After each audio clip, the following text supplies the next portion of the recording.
That's where we disagree. Jacob, guess what? Maybe you're not there. Right about now, I have to decide. You're a little... I see it, but I don't agree with it. You've got to be kidding me. You don't agree with that? I'm not kidding you at all. I just disagree with what you're saying. So come on, you atheists, run away. Run away as fast as you can from the logical, intellectually consistent conclusions, consequences of your atheism. If I don't believe in God, I won't go to heaven? Heaven is for those who want to live together with God. Hell is for those who've made a decision to live their life separate from God. In other words, God is not going to violate your free will. Okay. If you want to live your life together with God, you'll spend eternity with Him. If you want to live your life separate from God, you'll spend eternity separate from Him. What if I never knew about God? So That's totally different. So what Totally happens? different. Cultural differences where sort of I become contaminated. Where would that leave me in terms of hell, heaven? Where do I go? What happens? The good news is, God is just, God is all-knowing, so He will judge each one of us fairly based on what we know, not based on what we don't know. Okay, so what are like your main arguments to have this whole crowd leave here believing in Jesus Christ? My main argument is, do not take it from me. Read the Gospels of Matthew, Mark, Luke, and John for yourself. Ask yourself, does the evidence point to Jesus being reliable or does it not? I cannot do your homework for you. You've got to go as an educated person and read the Gospels for yourself. So if I were to read the Gospels and conclude that God is not real, am I an uneducated person? No, you've educated yourself about the Gospels. You've read them. I respect that. And if you're right that Jesus Christ is not reliable, bravo for you. If you're wrong, that you're rejecting the truth, watch out. If you reject Christ and if He is the truth, you're headed for a very difficult eternity. What is God? God is a personal being who loves you, who loves all of us, who has revealed that by becoming man in Jesus Christ. So a lot of this has to do with the reliability of Christ. Because if you take Christ out of the picture, So I'm up a creek, wait, let me finish, and then I'll let you finish, okay? If you take Christ out of the picture, you're up a creek without a paddle when it comes to explaining why you believe God loves you. Okay. What happens at that, like, to what level should be reliable on Christ, Jesus, and God? Because you said we have to have reliability. Yeah, So to what level should that reliability exist? you bet. So how do you determine whether you're going to believe something or not? What evidence do you demand before you believe?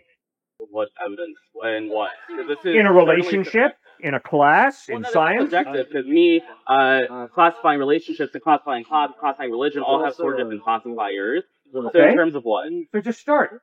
Give me the test that you use to determine whether something's true or not. I mean, that's all subjective, isn't it? No, I hope there's some objective test that you use. I mean, there's objective tests like I touched it. Okay, good. But is that true? I sure hope it is. Or is reality not as we perceive it? The whole challenge of getting an education is to get in touch with reality. The whole challenge of learning to think rationally is so that you get in touch with reality. Okay, I have a question about God. Is God an all-powerful being? Jesus and the Bible reveal that God is an all-powerful being. Okay, is God good? Jesus reveals that God is good. What if God is not good? So Well, Jesus lied then. But the evidence is Jesus didn't lie. He said, I'm going to die and rise from the dead, and He pulled it off. how do you know that If you die, Jacob, and rise from the dead, I promise to listen very carefully to everything you have to say. How is that not in and of itself a form of deception? I mean, what if God is not good? What if I'm just a bad dream you're having? What if I'm not really here? What if I'm just a bad dream you're having? Yeah, honestly, that's fair. Why not? So, Well, then you're wasting your time talking to a bad dream. honestly, I'm having fun in my dream. Are you just dreaming? Me? Am I? Am I? No. Am I? I don't know. Am I? You can't prove it. There's a ton of evidence that you're standing here that I'm not just having a dream. This could be my reality, but it can't be your reality. See, that's where we disagree. That's where we disagree. Jacob, guess what? Maybe you're not there. Right about now, I have to decide. You're a little too close to me. Does the evidence point to you being there or does it not? Well, the thing is, does it? It sure does. That's why my fist Is stopped not where all it did. subjective? So, well, earlier you were talking about like how scientific fact can prove God is real, God is not. So what if I agree with you on that? So let's take this to a philosophical level. So let's point to Descartes, famous philosopher. Descartes says that there's a possibility of the evil deceiver, where there's a being as powerful as what we conceive God to be, rather that deceiver works to deceive us. What if that is the reality? Then we're all deceived. Okay, so what's the point of you standing here? No, but the evidence is we're not all deceived. The evidence is we can figure out that indeed these stairs are here. That is why when I fall down these stairs, I don't get up at the bottom here and say, phew, I'm glad that dream is over. No. I pick myself up at the bottom and say, stupid, pick up your feet and don't stumble down the stairs. It's very painful. How can you ultimately conclude that that is a reality? Because the evidence is these stairs are real. And the evidence is you're real. That's why I'm listening to you and dialoguing with you. What evidence? What evidence? Yeah. The evidence that you're real is I physically see you with my eyes. I touch you with my hand and feel you. I hear you with my voice. And the reason that I am convinced that a very rational brain is between your two handsome ears is because of your articulate speech. I can't see your brain, can't touch your brain, can't smell your brain. But your articulate speech convinces me that between your two handsome ears is a rational mind. I can't prove it, but the evidence is there. Okay, so earlier you were talking about morals. Your argument, correct me if I'm wrong, was we cannot have morals outside of God? No, that was not my argument. What was your argument? My argument was, if there is no God, there are no moral absolutes. Obviously, if there is no God, we all can create our own morality. But that morality is relative. Isn't reality and moral within God itself still relative, as we cannot prove it to be true? No. If there really is a God who created us, and if his character is good and just and loving, then it is possible that justice and love are real. So I have a question about your rhetoric. You keep on saying if. Yes? So why use if you are here defending it? Why not use that there is? Because I'm talking to a human being who I respect, who disagrees with me. And because you disagree with me, I hear that, and I want to respond to you in as respectful a way as possible. I'm not just going to come on and cram stuff at you, that this is the way it is, this is the way it is, this is the way it is. You have asked me thoughtful questions. I respect that. Because you've asked me thoughtful questions, I'm going to give you as thoughtful a response as I am personally capable of. It's called respecting another person. Okay, I want to go back to the moral stuff. What makes it that there are moral absolutes within God and within religion?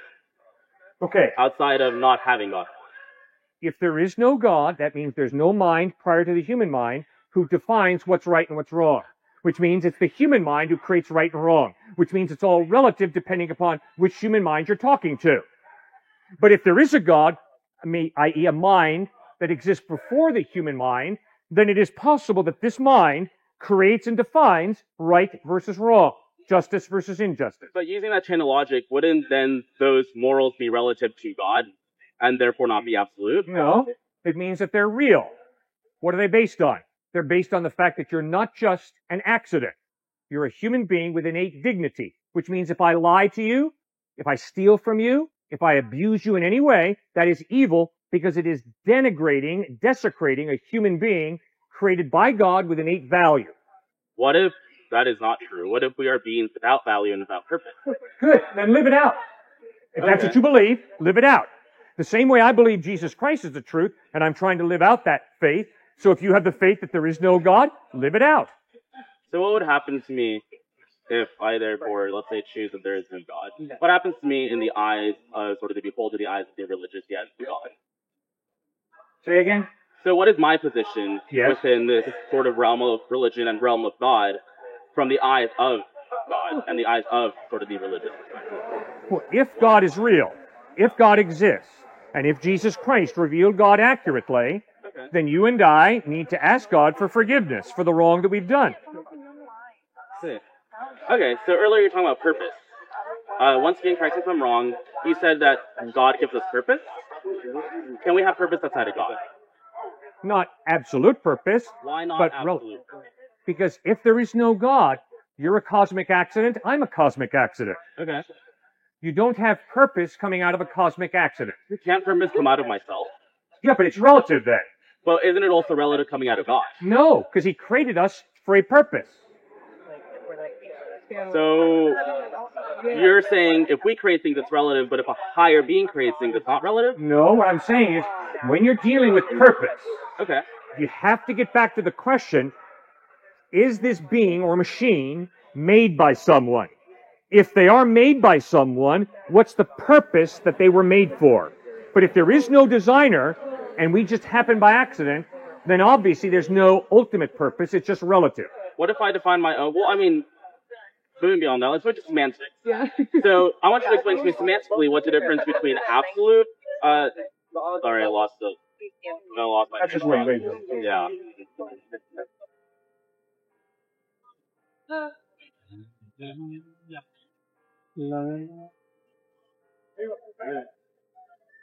Wait for it. Okay. Semantically, what's the difference between absolute and relative? When I use the word absolute, I am talking about objectively real.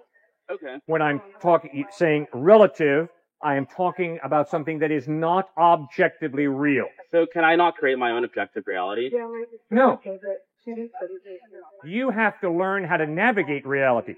If you create your own reality that this is not here, and you walk right into it, it's going to be a very disturbing revelation you're going to have. Why does that not mean that God's reality is not objective or subjective?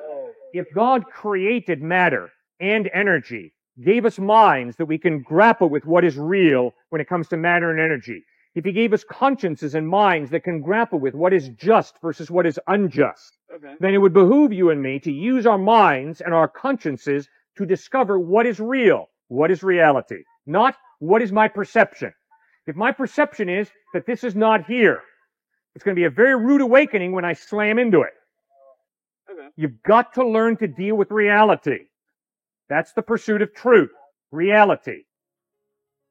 We don't need any religion to withdraw from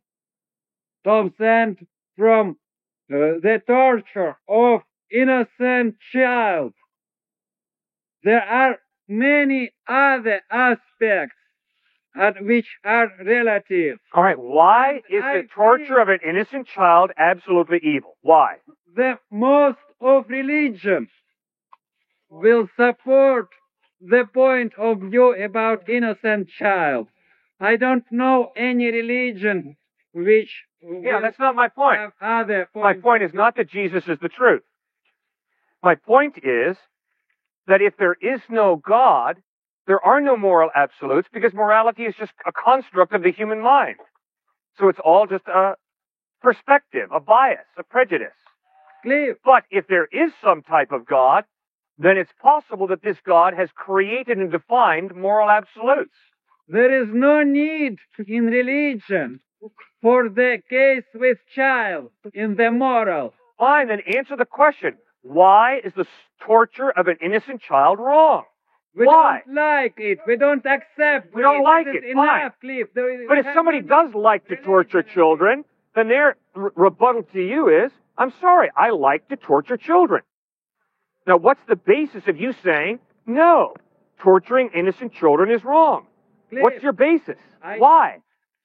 I dislike it. This Good. is enough for me. Bravo. Good for you.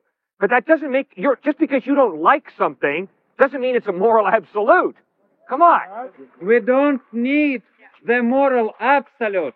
Fine. For the example, do you really believe that the torture of an innocent child is sometimes all right? I don't think so. Well, good. I'm glad to hear that. So you do believe that there are a few moral absolutes. The only way there can be a moral absolute is if there is some type of mind prior to the human mind that creates and defines right and wrong. If you have something that God wrote, please speak on that. Or if you have something that a pure representative says, then say that. Otherwise, it's just speculation. What good is speculation? I can speculate something, but nobody would want to hear that. Well, great. I'm not saying you're speculating. That's a great point. No, I'm not speculating. You're absolutely right. I'm not out here saying, hey, guess what, guys? I have this idea. You all embrace my idea. I'm not saying that. I'm standing here urging people to explore Jesus of Nazareth, a real space-time person. Okay. Jesus is not an idea that I came up with. Did he say thou shalt not kill? Jesus said, you've heard that it was said, do not murder. But I tell you that if you are angry with someone and say, you fool, you'll be in danger of the fire of hell. So yes, Jesus stood by the commandment that says, thou shalt not kill. Is it very clear? Kill. No, it's not very clear, kill. No, it's very clear, murder. Yeah. I thought you just said it said kill. Good question. Great question. No, What's the difference between murder and killing? Yeah. Real simple. You and I walk into McDonald's. We see a guy spraying machine gun bullets into children's bodies. You hit him high, I hit him low. we break his neck in the process. That is not murder. That is killing motivated by a drive to preserve the innocent from being slaughtered. I pull out a gun, blow you away. Why? Because I think guys with hacky sacks should be blown away. That's murder. That's killing motivated by selfishness, hatred, revenge. There's an ethical difference between murder and killing. Do you see it or not? I see it, but I don't agree with it. You've got to be kidding me. You don't agree with I'm that? not kidding you at all. I just disagree with what you're saying. You don't think Can I there's have a my difference opinion, or you- between me killing this man because he is spraying machine gun bullets into everybody's body? You don't see the ethical difference between that action versus me murdering him because I don't think guys with Guinness hats on should be allowed to You live. said you would murder him, whereas you just said 5 minutes ago that you would kill him. You're confusing what you're saying. You're going back on everything you're saying. All right, let me make it real simple. Thanks, man. Appreciate it. All right. You don't see the ethical difference between him shooting everybody. Good. Very good. He starts shooting everybody, and I hit him as hard as I can to stop him from shooting everybody over there. No, I'm not. You don't see the difference between that versus me coming up and blowing him away because I don't like him. You don't see the ethical difference there? You think it's the same? Did I say that? Yeah, that's No. what you said earlier. I didn't. I said I disagreed with it. I didn't say I think it was the same. So why don't you stop putting words into my mouth? All right, then explain yourself. Good, I will explain myself. If you don't have to take someone's life in order to stop them from an action, you don't take their life. You take them down in any means possible, right? All right. You don't have to kill someone to do it.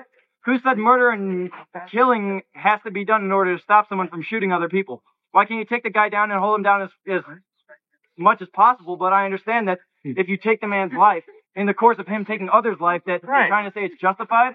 I disagree that it's justified by killing someone while he's murdering others. Either way, it's not justified because death isn't justifiable. Fine. My simple point was the gentleman asked a question about the commandment, and the commandment in Exodus chapter 20, thou shalt not kill, is referring to murder. And there's an ethical difference between murder versus killing motivated by a drive to stop the slaughter of innocent people. When American soldiers fought against Nazi Germany, that was not murder. They were obeying the government, seeking to stop Hitler from slaughtering more people. That is not murder. But they were bombing cities Yeah? with children. Yes. And that's wrong that we killed innocent civilians. Correct. There was no other way, perhaps. All right, thank But you. it is not in the course of the Christianity. Sorry. Very about good. that. You're right. As a follower of Christ, no American soldier wants to kill innocent civilians. Correct. No doubt they did not want. That's the right. question, how is it possible to stop violence being still in the Christianity? All right. As a follower of Christ, I am convinced that the solution to the violence in this world is the love and the radical power of Jesus Christ to change the human heart. But as a follower of Christ, I also am going to be committed to using force when people are destroying humans' lives. And I'm very grateful for the police.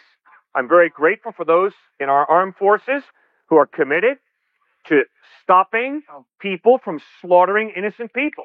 Very good, Cliff. This Thank is you. example where the Christian moral becomes relative. It is impossible, it is bad, absolutely evil to torture innocent child. Good. But if there is no way to stop the violence unless the bombing of cities, it is moral, is it acceptable? He is example of relativity of the moral. Exactly. Yes, sir. In the debate, you mentioned how you challenged some of your atheist friends, and you recognize that they're actually being rather hypocritical and not following their beliefs. Yes. What can you touch on some of those areas and how You you bet. challenge them? I think it's real obvious to all of you out here that I claim to be a follower of Jesus Christ.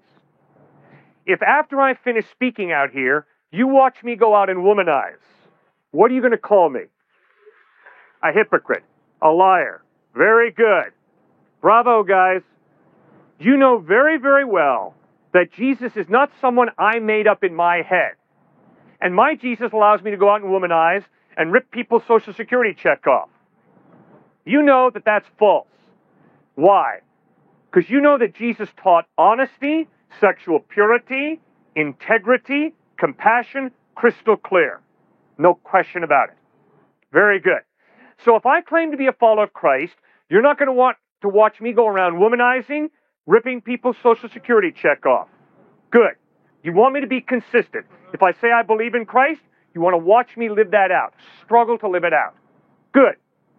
In the same way, if you, sir, tell me that you're an atheist, then I'm going to hold you to be consistent.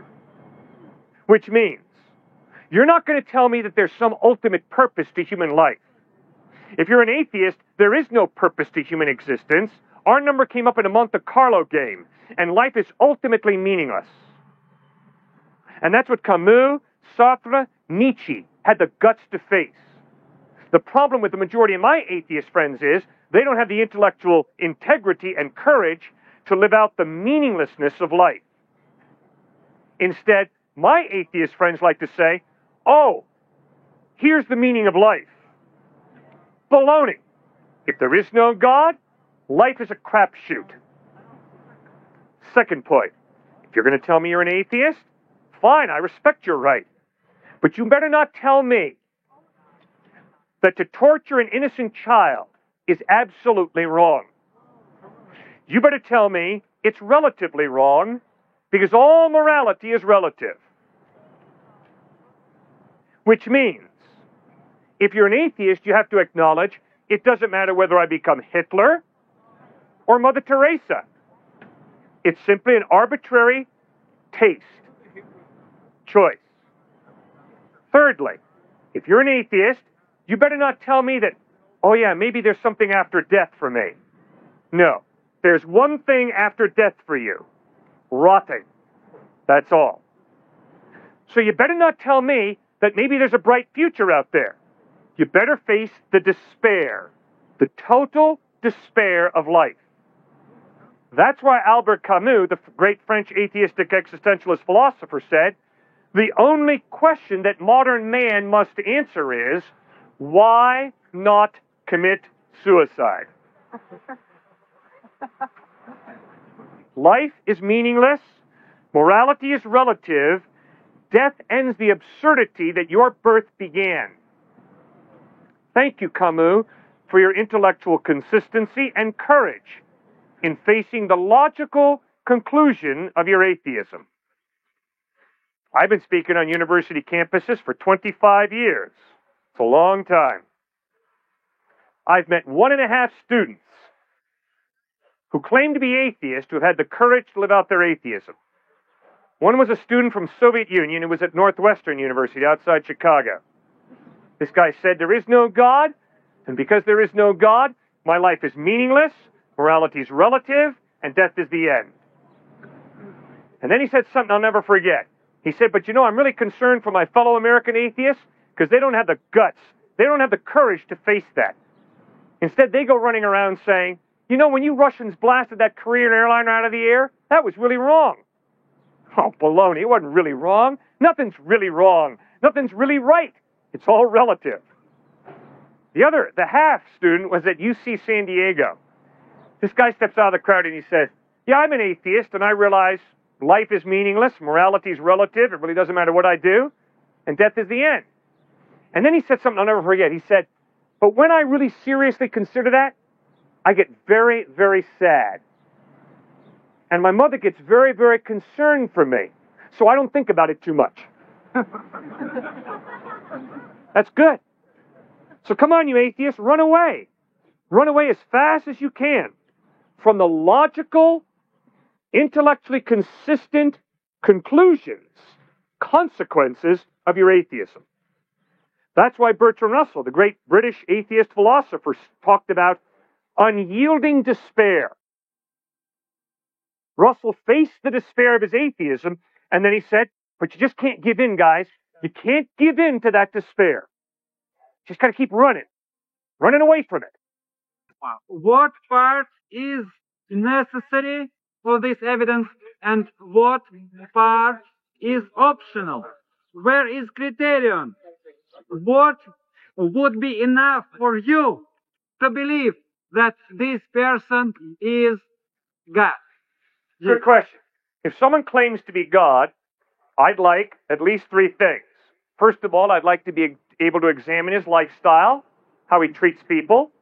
And secondly, I'd like to examine his solution to the human dilemma of sin.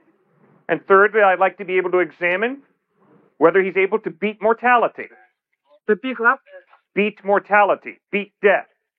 If he claims to be God, I certainly hope he can beat death, if he's a supernatural God. You need the person to show some supraphysical marvels as proof, do you? I'd like to see his lifestyle, his morality. Secondly, I'd like to see his solution to the dilemma of human evil, human sin. And thirdly, I'd like to see his ability to beat death. Good. And that's what Jesus Christ reveals marvelously. Christ lived a sinless life. Christ pointed out that the dilemma of sin he has dealt with through his death on a cross. And Christ rises from the dead, beating death.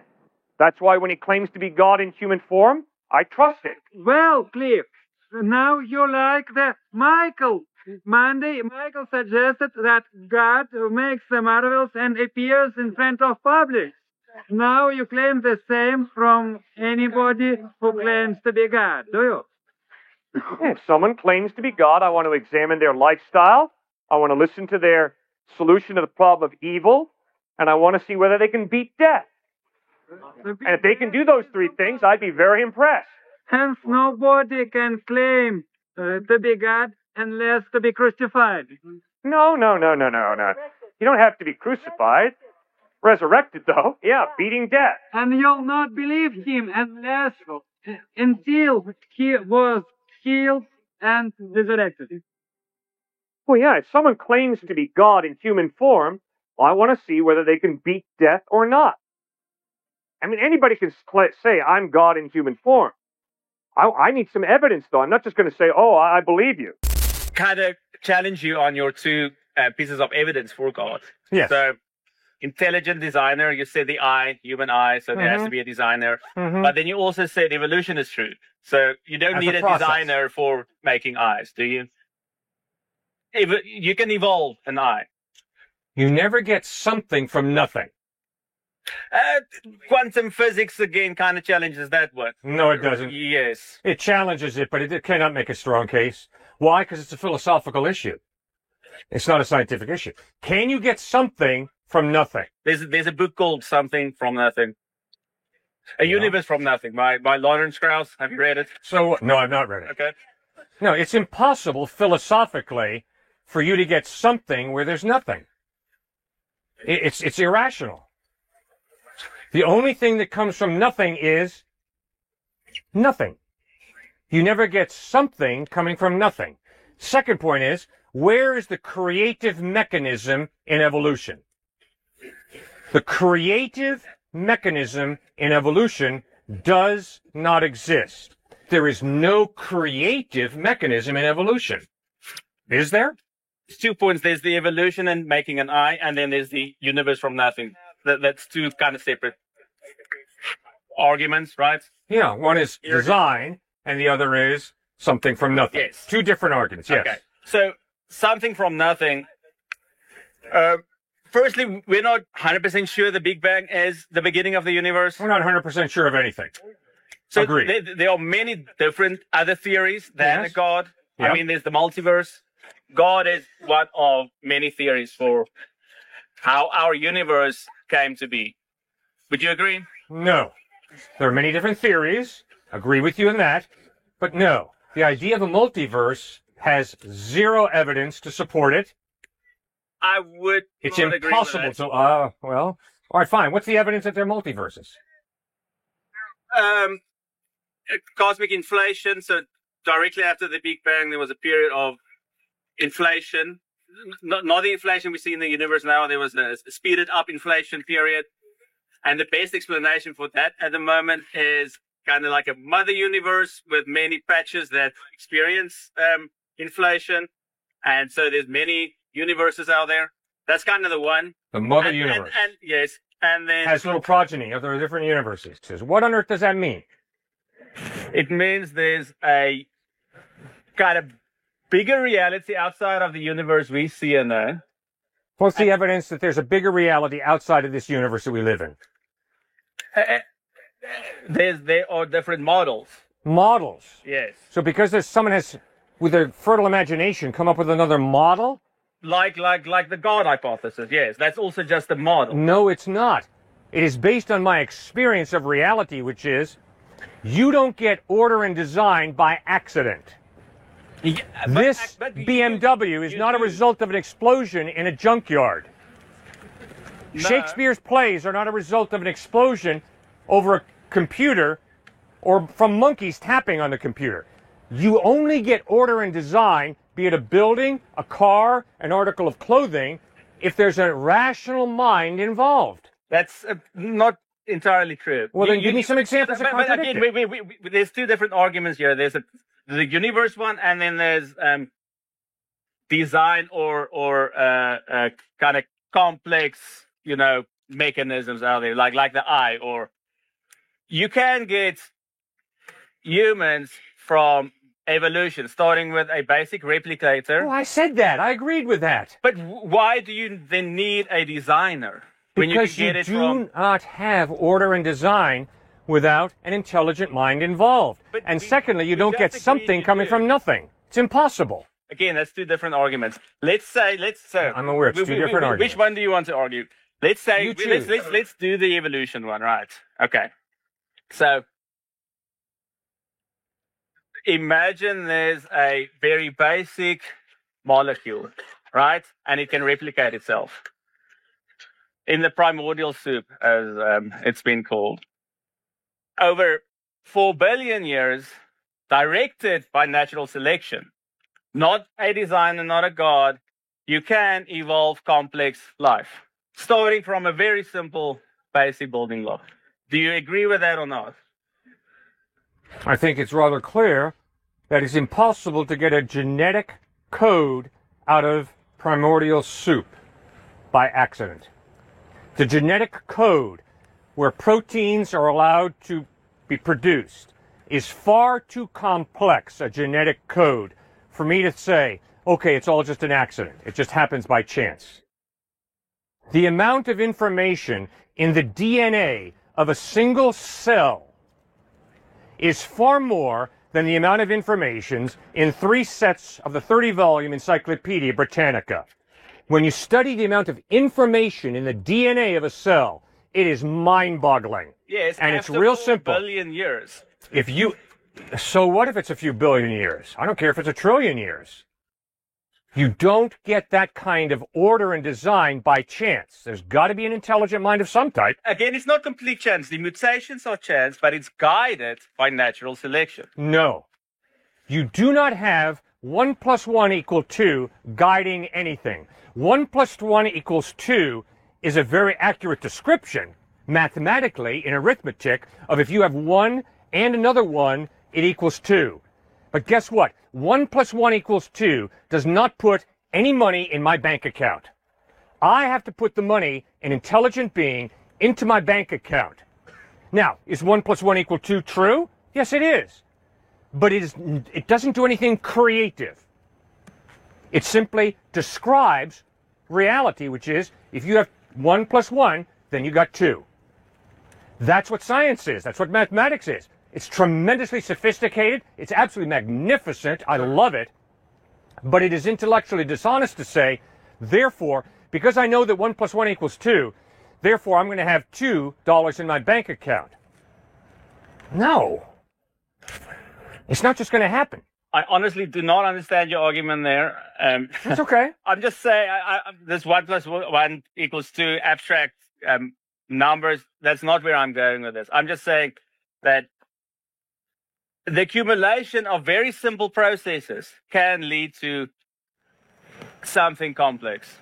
How in the world, though, do you believe in that naturalistic process if modern science, just recently, in the last 10 years, there's consensus on a cell cannot evolve? There's trucks within a cell that work together, but there's no evolutionary process with the cell. Any non-Christian apologetic scientist that you can point me to? I don't know many I mean, scientific apologists who are non-Christian. A single cell, there's evidence for when the first single cell engulfed another cell, and that was the start of multicellular life, right? They've reproduced that process in the lab.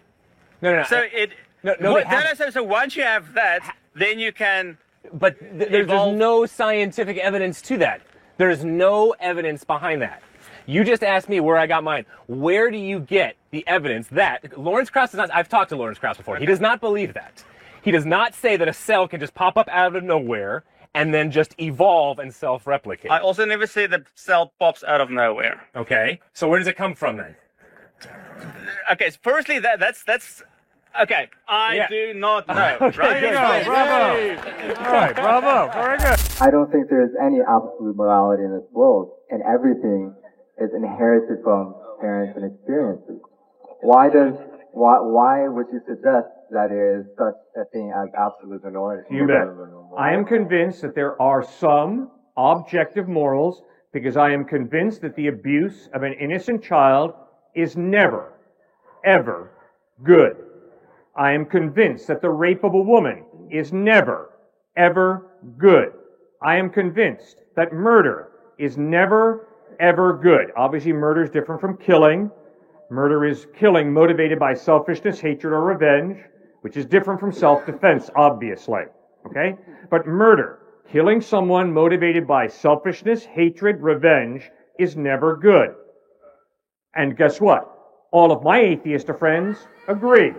The problem is, they believe that morality is relative, which means they are living in a major contradiction. They believe that morality is relative, but they believe that the abuse of an innocent child, the rape of a woman, and the murder of a human being is objectively wrong. That's the schizophrenia of atheism. Well, that's not. I don't identify as anything like that. I'm telling you, all my atheist friends are beautiful people. Every single one of my atheist friends is a beautiful person. And as a beautiful person, they would never say that possibly child abuse, rape, and murder are good. But you see, the intellectual problem is, as an atheist, you have to acknowledge moral relativism is accurate. So you have a major contradiction in your thinking to your living. I do not believe there's any moral relativism. I don't think you can say there's proof that abusing a child is absolutely wrong. Sir, I intentionally said I never use the word proof. You're right. I can't prove anything, okay? Instead, I, as a thinking human being, do not base my life on proof. I base my life on evidence. And what is the evidence? The evidence is that my experience, and I'm convinced your experience, my atheist friend is, that there are a few objective morals, like the abuse of an innocent child is evil. The murder of a human being is objectively wrong. And the rape of a woman is objectively wrong. But then why do people do it anyway? Because they have a free will. Obviously. We have a free will. And we can violate our consciences, sir, and that's why every one of us experiences guilt. We experience guilt because we have a conscience that informs us what is objectively good and what is objectively evil, and we choose to do evil at times. Every single one of us. And that is why every single one of us needs Jesus Christ to forgive us for the wrong that we know we've done. Sure, I would love to agree with what you said there, but the thing is, I'm somewhat sure that there are a lot of people in this world who do not experience any sort of guilt. Yeah, we call them psychopaths. That's correct. There are people who are mentally deranged and who can murder someone and feel no guilt. We call that mental disease. If you can murder someone, bathe your hands in their blood, and experience no guilt, you are mentally unstable, you are mentally sick. And that's the way you'll be judged in a court of law, mentally ill.